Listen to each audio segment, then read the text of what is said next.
Eu sou Carol Nogueira e este é o Item Mais da CNN. Portanto, aprovada também a importação e distribuição da vacina russa Sputnik V aqui no nosso país. A gente acompanhou antes a votação da vacina indiana, Covaxin, que também foi aprovada, mas eu repito, com uma série de restrições que o próprio diretor-presidente da Anvisa chama de condicionantes. De acordo com ele, essas condições precisam ser respeitadas nas duas vacinas. A gente viu que havia uma estimativa de mais de 30 milhões de doses, de acordo com o que foi negociado com os estados, principalmente no nordeste do país. Mas a gente tem, por exemplo, o estado do Ceará, que receberia mais de 5 milhões de doses, vai receber 183 mil unidades. É o que vai poder aplicar diante do que foi ali acertado e avaliado pela Anvisa. No final de abril, a Anvisa, que é a agência reguladora do Brasil, que, entre várias funções, aprova ou não o uso das vacinas por aqui, entrou no olho de um furacão quando negou a importação da vacina russa Sputnik V. A Mona Lisa Perrone, a Mona, falou sobre isso aqui no Item Mais. Vamos relembrar um trecho? Essa repercussão toda tem uma explicação. A posição da Anvisa não foi um simples pedido por mais documentos, como aconteceu até mesmo com a Coronavac. Todos nós nos lembramos disso. Dessa vez, gente, a agência brasileira fez uma denúncia inédita no mundo que colocou sob suspeita os procedimentos de segurança da Sputnik V. Agora, pouco mais de um mês depois, o imunizante russo voltou ao páreo das vacinas no Brasil. Só que de um jeito um tanto confuso.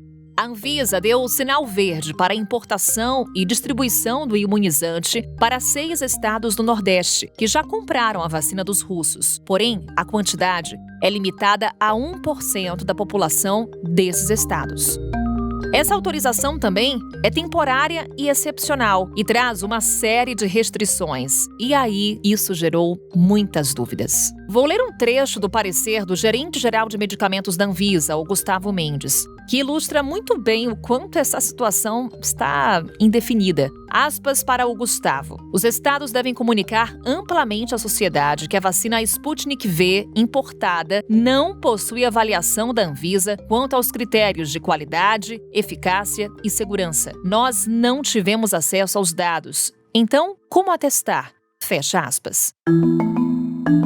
Apesar desse parecer do Gustavo, a maioria dos diretores da Anvisa aprovou a importação e distribuição da Sputnik V. Mas lembrando, essa vacina não tem autorização para uso emergencial. A questão é, dá para confiar na Sputnik V? Por quais caminhos essa vacina vai ter que passar antes de chegar no braço dos brasileiros? É sobre tudo isso que vamos falar no episódio de hoje. Quem me acompanha na primeira parte dessa conversa é o Dirceu Barbano. Ele é farmacêutico e já foi diretor da Anvisa.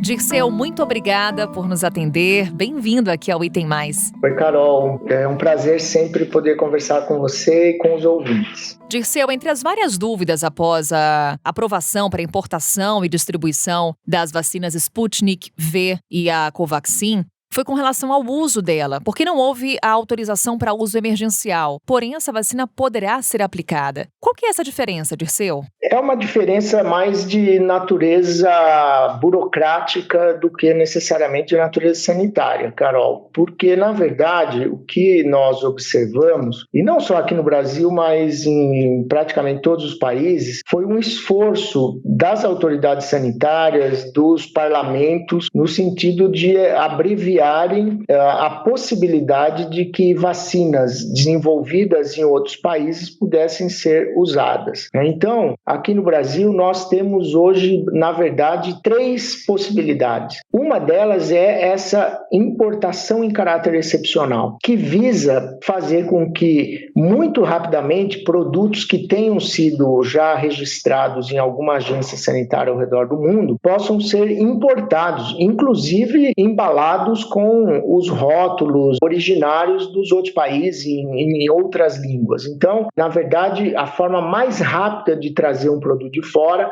é justamente pedindo uma importação excepcional. O uso emergencial, que é a segunda maneira, ele já pressupõe que a autoridade reguladora precisa ter acesso a mais informações, porque na medida em que um lote desses for autorizado, outros lotes poderão chegar na sequência, como aconteceu no caso caso da vacina Coronavac até agora, né? Então, houve uma aprovação para uso emergencial, os lotes têm vindo e não há nenhum represamento, nenhuma nova avaliação em cada um dos lotes que chega para que eles possam ser utilizados. E, por fim, tem um registro sanitário. Nós já temos a vacina da AstraZeneca registrada pela própria AstraZeneca e a Fiocruz, e a vacina da Pfizer também já registrada pela Anvisa. E aí, então, esse é um produto que já poderia ser utilizado sem nenhuma restrição, a não ser aquelas indicadas em bula. Um outro ponto importante é que, claro, como um processo é mais rápido do que o outro e, por consequência, a Agência Nacional acaba olhando menos documentos, as restrições para uso de um ou outro produto, elas também diferem. Então, no caso da autorização excepcional de importação, a Anvisa impôs mais restrições em relação à idade das pessoas, em relação a que tipo de grupo essas pessoas pertenciam, então as grávidas, os portadores de comorbidades, e isso você vai verificando que vai diminuindo. Você vê, hoje a Anvisa divulgou o dado de que a vacina da Pfizer pode ser usada também em menores de 18 anos, maiores de 12 anos. E então vai acabando a restrição, porque a vacina da Pfizer é uma vacina registrada. O que as pessoas precisam entender, Carol, que eu acho que é mais importante é o seguinte: nesse momento é importante que as pessoas se vacinem, é importante que existam vacinas que tenham sido avaliadas nesses diferentes tipos de análise pela autoridade sanitária, que é a Anvisa, e que a sociedade pode estar tranquila, que a decisão da Anvisa é muito confiável. A Anvisa é uma das agências hoje mais respeitadas no mundo e tem condições de tomar as decisões em nosso nome sem nenhum problema. Pois é, Dirceu, o que acontece, conversando, vendo divulgações, inclusive em redes sociais, o receio por parte da população, quando a gente vê que é um número limitado de doses que a Anvisa liberou, com uma série de restrições e com pareceres técnicos ali que apontavam, inclusive, que a Anvisa não assegurava qualidade, eficácia e segurança desses imunizantes. É motivo para algum receio em utilizar ou a Sputnik V ou a Covaxin? Não, esse ponto último que você levantou, do registro da Anvisa em relação a isso, ele decorre da seguinte questão: o Congresso Nacional, observando os diferentes países e quais são aquelas autoridades sanitárias que são consideradas as mais maduras e que têm maiores condições de analisar os produtos, que os medicamentos e as vacinas vindas desse país poderiam entrar ou como importação excepcional ou como autorização emergencial. Então, o que a Anvisa apenas está dizendo é, olha, tem uma parte dessa documentação que quem analisou foram as autoridades nacionais, no caso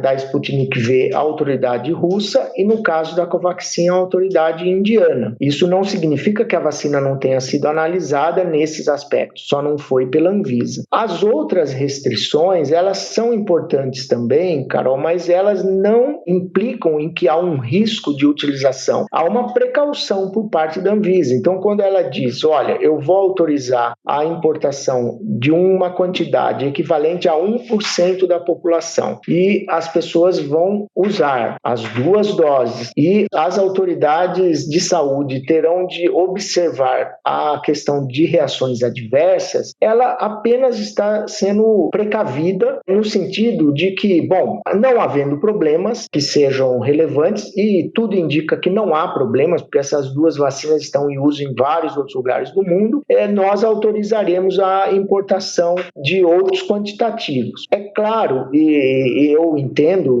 sou tão cidadão quanto todos nós, que o ideal seria que nós já tivéssemos as vacinas todas em uso registradas, né? Mas o grande problema é que ainda nós não temos vacinas registradas em quantidade para atender a toda a população. Então, tanto aqui no Brasil quanto fora, as autoridades sanitárias adotam essa precaução para que todos estejamos mais seguros, mas sempre ressaltando que o importante é vacinar.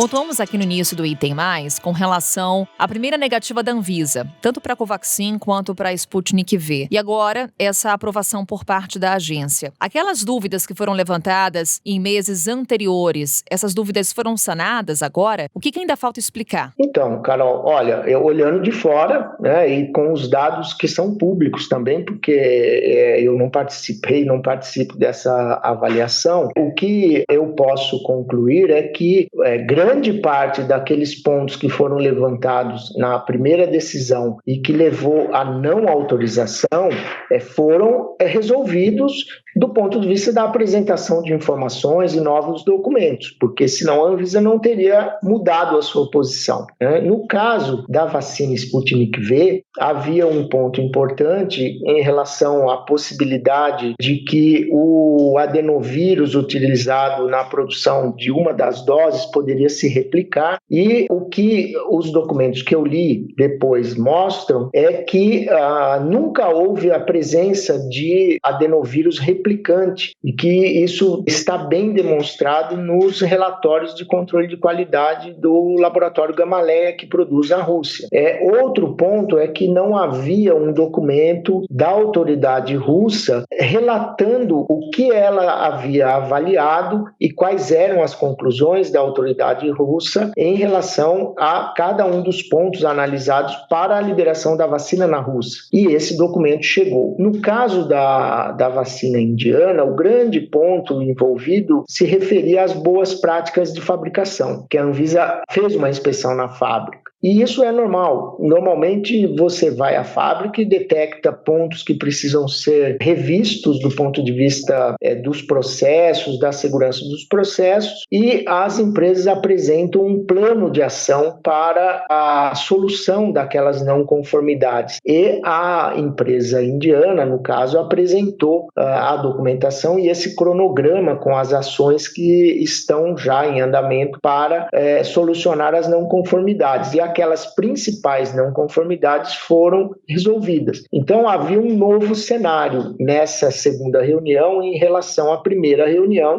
que possibilitou que a agência concluísse que, ainda que nós tenhamos, como nas outras vacinas, informações ainda que precisam ser complementadas, as que existem tornam possível a sua utilização. Para contextualizar algumas críticas que são feitas por parte da sociedade com relação à responsabilidade em torno dos dois imunizantes. Há quem diga que a Anvisa delegou parte da responsabilidade sobre a aplicação, sobre o uso desses imunizantes para os estados e até para a própria sociedade. É uma crítica pertinente, Dirceu? Olha, Carol, não como crítica, mas como uma reflexão talvez seja pertinente, sim, né? Porque também é muito complexo você imaginar que em situações como a que nós vivemos hoje, uma pandemia, quase 500 mil pessoas já morreram no país, nós temos uma falta de vacinas e nós já sabemos por quê.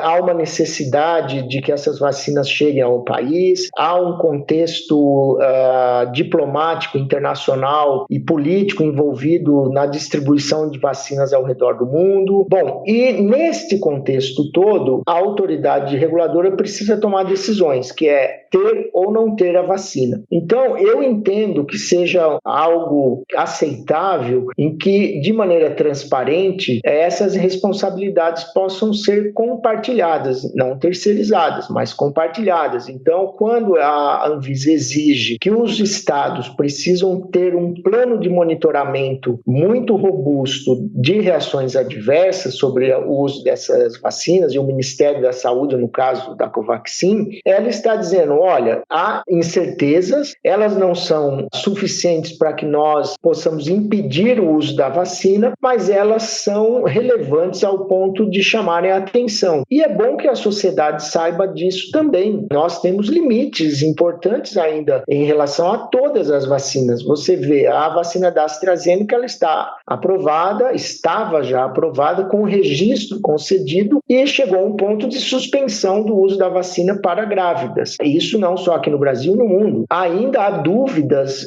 em relação à utilização das vacinas em menores de 18 anos. A da Pfizer aparentemente apresentou dados, mas ainda não se aplicou essas vacinas em pessoas menores de 18 anos. Pode ser que a hora que elas sejam aplicadas, alguma reação adversa apareça. Então, é bom que a sociedade também entenda esses limites todos e que não haverá um órgão do Estado que terá condições de atuar sem as incertezas que nós temos hoje. O ideal seria isso, mas num momento como esse, isso não é possível.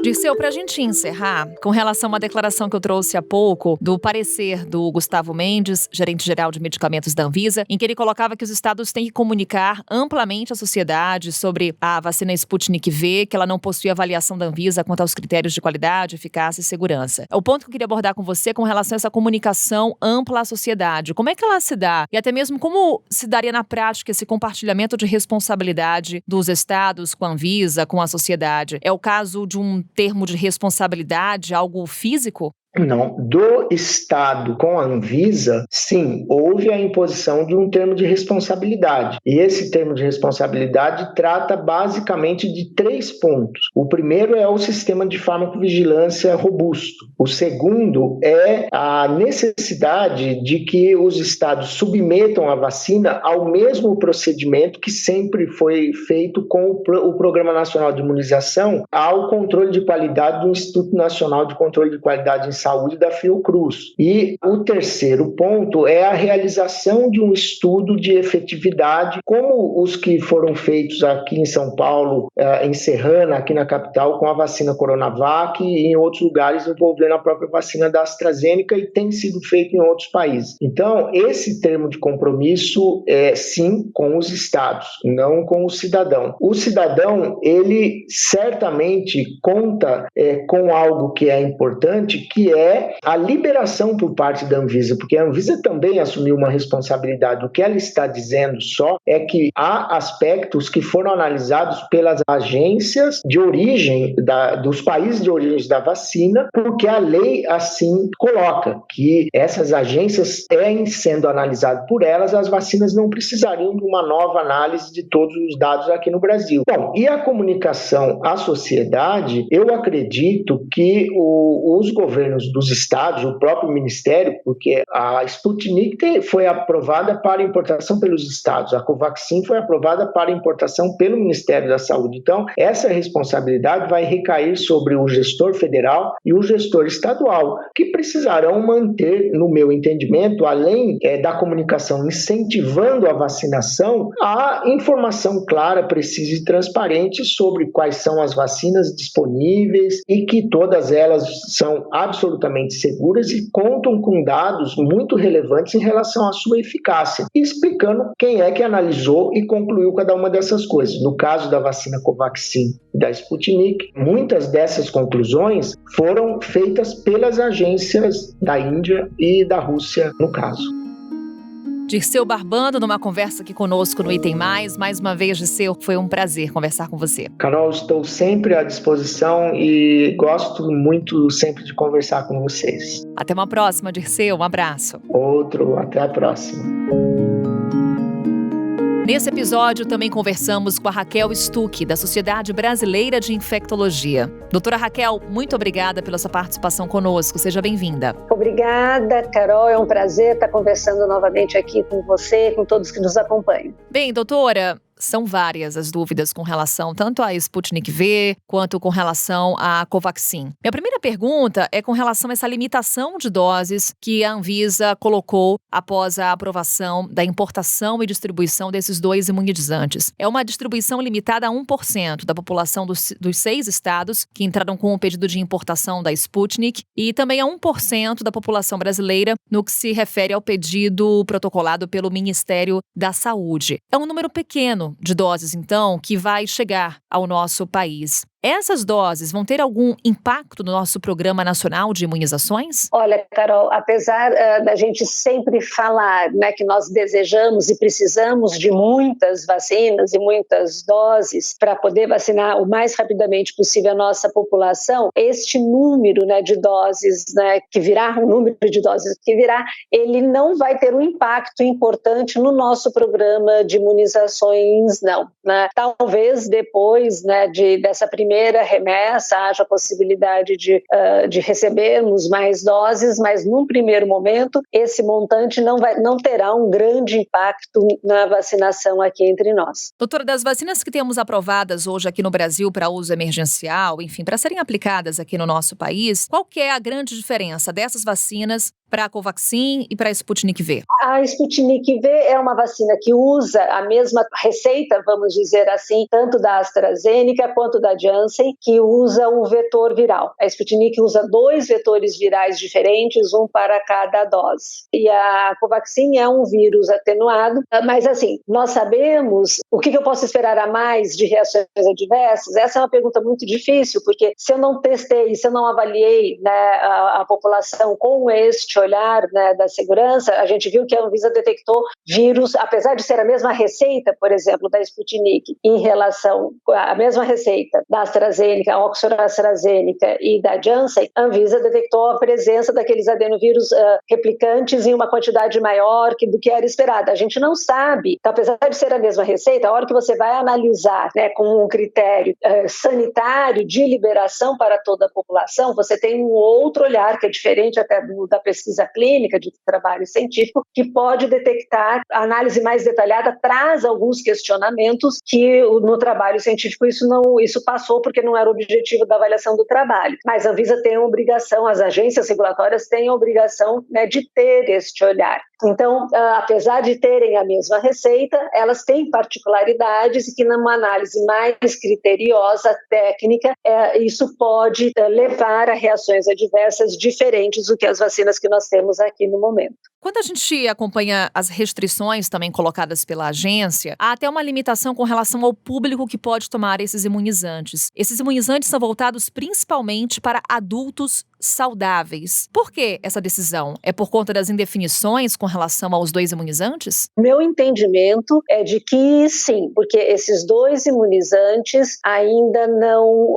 ofereceram para a Anvisa toda a documentação necessária em relação ao que já foi feito, né, nas fases anteriores aí da vacina, no que seria fase 2 ou eventualmente uma fase 3, ou não entregaram as respostas, né, no caso da Sputnik, do que a Anvisa tinha perguntado e dos pontos que a Anvisa questionou. Então, diante disso, né, mas considerando a necessidade, né, de ter mais vacinas no país pelo momento da pandemia e de dar uma resposta à solicitação da importação, tanto pelo Ministério da Saúde como pelo consórcio lá do Nordeste, a Anvisa optou por restringir, né, numa população onde a chance de você ter algum efeito adverso, né, maior seria bem menor. Essas condições, essas restrições colocadas pela Anvisa, elas garantem a segurança da imunização de parte da população? Quem receber esse imunizante vai estar seguro, doutora? Olha, Carol, a gente tem que ver, por exemplo, são 2 vacinas em 2 momentos diferentes. A Covaxin, ela não tem ainda estudos de fase 3 até publicados, e o Brasil vai fazer parte do estudo de fase 3 com esta vacina. E os que forem vacinados agora, com o que virá desta aprovação da Anvisa, para as 2 vacinas até serão como participantes de um estudo de fase 3, porque a exigência da Anvisa é que as pessoas que receberem as vacinas sejam acompanhadas, né, em relação à eficácia, em relação a relatos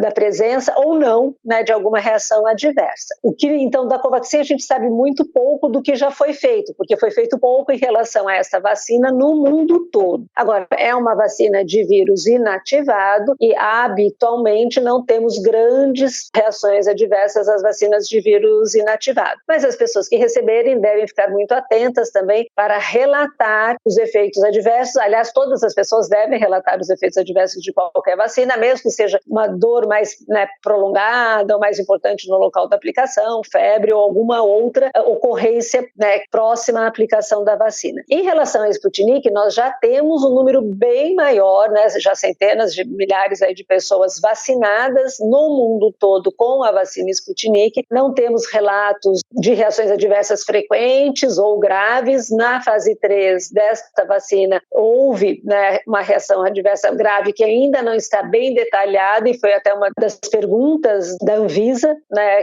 para a Gamaleya, que até onde eu sei essa resposta não chegou, mas é uma vacina que também, pelas pessoas que já foram vacinadas e estão sendo ainda vacinadas com essa vacina, nós não temos relatos no mundo todo de reações adversas graves. Porém, eu acho que a gente tem que fazer um destaque, você vai me perguntar, mas então por que a Anvisa já não aprovou direto? Os países, né, que estão usando a vacina Sputnik, nós não temos, quer dizer, nós que eu digo, a Anvisa ainda não tem, e muitos desses países, eles não têm uma comissão que faça um acompanhamento mais rigoroso dos efeitos adversos da vacina. Aqui no Brasil, por exemplo, a gente tem, Estados Unidos tem, os países europeus têm também. Esses outros países que usam Sputnik, nós nem sabemos se tem uma comissão que faça esse tipo de acompanhamento. Por isso, o cuidado da Anvisa, de apesar de ser uma vacina com muitas pessoas já vacinadas, né, ainda restringir um pouco a sua utilização. Doutora, pelo que a senhora nos coloca, a gente tem o cenário de uma limitação de doses, uma série de condições e uma ausência de dados palpáveis desses outros países. O que a gente vai ver aqui no Brasil é como se fosse uma fase 3 de testes? Sim, é como se fosse uma fase 3. Então, as pessoas que receberem agora qualquer uma dessas duas vacinas, elas devem ser consideradas, assim, quase que como voluntárias aí para o estudo de fase 3 e serão acompanhadas como a gente faz em estudo de fase 3. Então, né, com acompanhamento periódico, entrando em contato com a pessoa, teve reação, não teve, se teve no intervalo de uma ligação e outra, de um contato ou outro, reportar, né, avisar dessa reação. Então, as pessoas que participarem, que receberem agora essas vacinas, sim, devem ser consideradas como pessoas que fazem parte de um estudo de fase 3. Durante a votação, a reunião da Anvisa, os diretores, quando votaram a favor da importação e distribuição desses dois imunizantes, colocavam que, apesar das dúvidas que ainda permeiam as duas vacinas, o momento excepcional justificaria essa liberação. E a pergunta que eu lhe faço, o momento excepcional justifica, doutora? Olha, Carol, se eu estivesse lá, eu me convenci mais com o voto da diretora executiva da Rose, né, que foi o voto contrário nas duas vacinas e que coloca exatamente, né, as dúvidas em relação da segurança dessas vacinas e da Covaxin até em relação à eficácia também. Então, com vacina, eu acho que a gente não pode, eu sempre falei isso e continuo com a mesma opinião, a gente não pode e não deve pular etapas, né? Então, apesar deste momento que nós precisamos de mais vacinas, eu acho que o ideal seria a gente aguardar, ter todas as respostas formuladas pela Anvisa e que a Anvisa desse já uma aprovação emergencial ou não, como fez com as outras vacinas que nós já temos fazendo parte do nosso programa de vacinação. Apesar da urgência do momento, eu não concordo com essa justificativa. A outra justificativa deles é que houve, né, nós temos essa lei que foi aprovada que permite que vacinas aprovadas em outros países sejam, né, feitas no Brasil, independente do parecer da Anvisa, todos reforçaram também muito isso. E é uma lei que eu acho que me traz grande preocupação a gente abrir mão da análise mais criteriosa da Anvisa, que sempre foi até agora uma análise muito técnica e muito respeitada, não só aqui, né, pela maior parte da comunidade científica, mas também fora do Brasil. Raquel Stuck, ela é da Sociedade Brasileira de Infectologia. Raquel, muito obrigada por essa conversa, que foi muito esclarecedora. Até uma próxima. Até, Carol, estou sempre à disposição. Foi um prazer conversar com vocês. E o que fica de lição desse episódio? Precisamos de mais e mais vacinas. Claro, cuide-se, use máscara. Tchau, até a próxima.